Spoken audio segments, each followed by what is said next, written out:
পয়লা বৈশাখ মানে কি বাঙালির হাজার বছরের পুরনো কোনো ঐতিহ্য, নাকি এর পিছনে লুকিয়ে আছে সূক্ষ্ম কোনো উদ্দেশ্য, নাকি গভীর কোনো ষড়যন্ত্র? আজকে আমরা জানব পয়লা বৈশাখ বা বাংলা নববর্ষের সেই ইতিহাস যা আমার আপনার চোখের সামনে থেকে আড়াল করে রাখা হয়। আমাদের মনে রাখা প্রয়োজন, পয়লা বৈশাখ বা বাংলা নববর্ষ এটি কোনো ধর্মীয় সংস্কৃতি বা ঐতিহ্যের উৎসব বলে চালু হয়নি, বরং 1584 খ্রিস্টাব্দে সম্রাট আকবর তার কৃষক চাষি যারা ছিল তাদের থেকে কর খাজনা আদায়ের জন্য এই দিনটিকে নির্ধারণ করে দিয়েছিল, যাতে তার কৃষকেরা তার চাষিরা এই দিনটিতে যেন তারা তাদের কর খাজনাকে আদায় করতে পারে। কেননা সারা বছরে বিভিন্ন সময়ে কর খাজনা আদায় করার মাধ্যমে হিসাব নিকাশের মধ্যে কিছুটা গরমিল হয়ে যেত। এই জন্য সম্রাট আকবর বৎসরের একটি দিনকে নির্ধারণ করে দিয়েছিল, এই দিনটিতে যেন সকল কৃষক চাষিরা যেন এই দিনটিতে জমিদার বাড়িতে এসে তারা তাদের কর খাজনা আদায় করে। এই দিনটিকেই পয়লা বৈশাখ কিংবা বাংলা নববর্ষের প্রথম দিন বলা হতো। কাজেই এই দিনের সাথে ধর্মীয় কোনো সংস্কৃতি কিংবা ঐতিহ্যের কোনো রীতিনীতি খুঁজে পাওয়া যায় না। দ্বিতীয় আরেকটি বিষয় মনে রাখার মতো হলো, সম্রাট আকবর তার শাসনামলে তারিখ কিংবা সময় গণনা করত হিজরি সনের মাধ্যমে, এবং হিজরি সন ছিল চন্দ্র নির্ভর। কাজেই এই চন্দ্র নির্ভর হওয়ার কারণে চাষিদের মধ্যে একটি সমস্যা দেখা দিয়েছিল। সেটি হলো চাষিদের ফসল কাটা এবং কর খাজনা আদায়ের সময়ের মধ্যে অনেক ধরনের দূরত্ব হয়ে যাচ্ছিল। এই দূরত্বের কারণে কর খাজনা আদায়ের মধ্যে কিছুটা সমস্যা দেখা দিয়েছিল। এই সমস্যার সমাধানের জন্য সেই সময়ের জ্যোতির্বিজ্ঞানী আমির ফতেউল্লাহ সিরাজির সহায়তায় 1556 সালে একটি উদ্যোগ নেওয়া হয়, যে উদ্যোগটি ছিল সৌর নির্ভর করে একটি ক্যালেন্ডার তৈরি করা। যে ক্যালেন্ডারের প্রথম মাসটি ছিল বৈশাখ, এবং এই বৈশাখ মাসের প্রথম দিনটিকেই সম্রাট আকবর গরিব চাষি কৃষকদের জন্য কর খাজনা আদায়ের দিন হিসাবে নির্ধারণ করে দিয়েছিল। পরবর্তীতে জমিদাররা প্রজাদের থেকে কর খাজনা আদায়ের জন্য এই বৈশাখের প্রথম দিনটিকেই নির্ধারণ করত, এবং জমিদাররা এই দিনে একটি উৎসব নামে প্রচার করত, যে উৎসবটির নাম ছিল পুণ্যাহ। পরবর্তীতে সময়ের সাথে সাথে পুণ্যা নামের এই উৎসবটি বিলীন হয়ে যায়, জমিদাররাও বিলীন হয়ে যায়। ঠিক তেমনিভাবে থেকে যায় শুধুমাত্র বাংলা নববর্ষের প্রথম দিন পয়লা বৈশাখ। তারপরও পয়লা বৈশাখ কিংবা বাংলা নববর্ষ নামে কোনো আলাদা কোনো উৎসব কিংবা ঐতিহ্য বা সংস্কৃতি এমন কিছুই ছিল না। এবার আসা যাক একটি গুরুত্বপূর্ণ প্রসঙ্গে, যেটি হলো মঙ্গল শোভাযাত্রা। আসলে মঙ্গল শোভাযাত্রা নামে তেমন কোনো কিছুই ছিল না। এটি হলো একটি মিথ্যা বানোয়াট একটি ঐতিহ্যের নাম মাত্র। এটি নাকি বাঙালির হাজার বছরের পুরনো একটি ঐতিহ্য। আসলে আদৌ কি তাই? হয়তোবা না।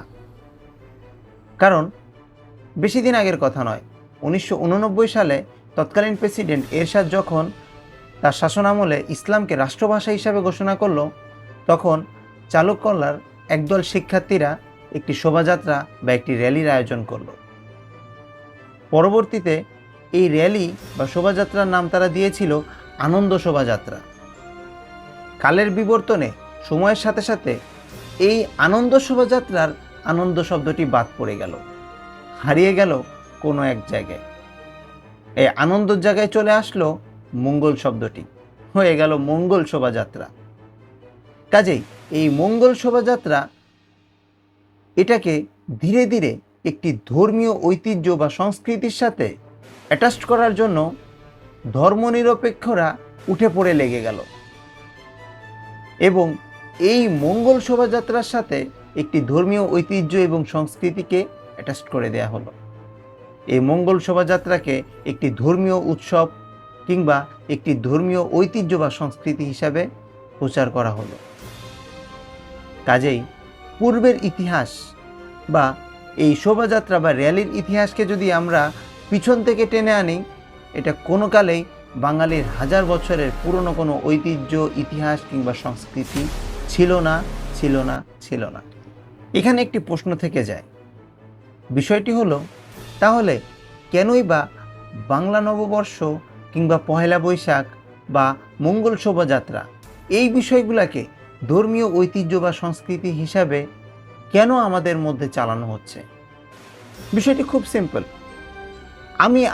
আমরা যারা ধর্মটাকে সবার আগে প্রাধান্য দিই, আমাদের মধ্যে ফাটল তৈরি করা।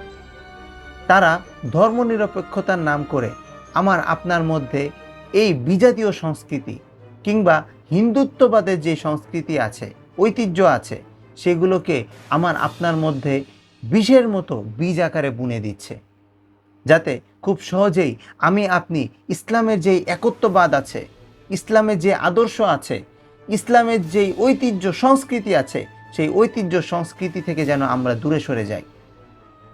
কাজেই এই ধর্মনিরপেক্ষতার নামে আপনার সামনে আপনি মুসলিম পরিচয়, এই মুসলিম পরিচয় ট্যাগটাকে বাদ দিয়ে তারা চাচ্ছে আপনার ট্যাগ হোক আমরা বাঙালি। এই বাঙালি ট্যাগ বা এই বাঙালি সিম্বল বা বাঙালি এই ব্যানারের পিছনে তারা চালাতে চাচ্ছে ধর্মনিরপেক্ষতার এক বিষের বীজ, যেই বীজ আপনার মধ্যে বুনে দেওয়া হলে আপনি হয়ে যাব মুসলিম নামে এক অমুসলিম, আপনার মধ্যে চলে আসবে শিরিক।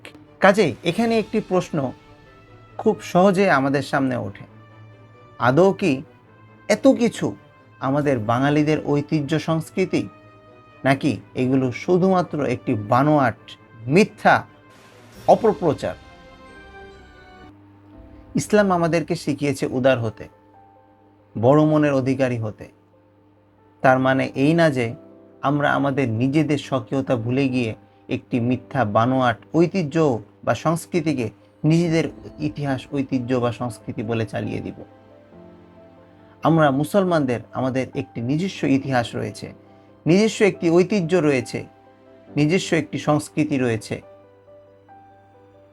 কাজেই কিভাবে আমরা একটি মিথ্যা বানোয়াট ঐতিহ্যকে নিজেদের ঐতিহ্য বলে চালিয়ে দিচ্ছি? তাই আসুন শেকড়ের খোঁজে ইসলামের সঠিক আকীদাকে শক্ত করে আঁকড়ে ধরি, নিজে সত্যটা জানি এবং সত্যিটা অন্যকেও জানাই। আপনার সচেতনতাই পারবে আমাদের আগামী দিনের অস্তিত্বকে শক্ত করে টিকিয়ে রাখতে। আল্লাহ সুবহানাহু ওয়া তাআলা আমাদের সকলকে সিরাতুল মুস্তাকিমের পথে অটল এবং অবিচল থাকার তৌফিক দান করুন। আমিন।